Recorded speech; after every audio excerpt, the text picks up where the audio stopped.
My name is Nelfa Pindang. I am 23 years old and I live here in the Philippines. I have two children, one girl and one boy.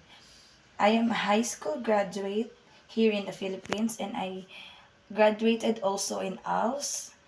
My work experience here in the Philippines was as a repacker and I babysit to my cousin and when she was a little until she became 12 years old. Then my duties in my family was to become a breadwinner because I am an only child.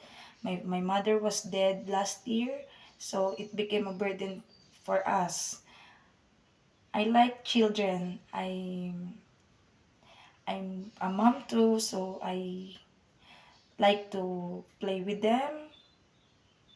This is the one song that I sing for my daughter when she was a kid. Twinkle, twinkle, little star, how I wonder what you are.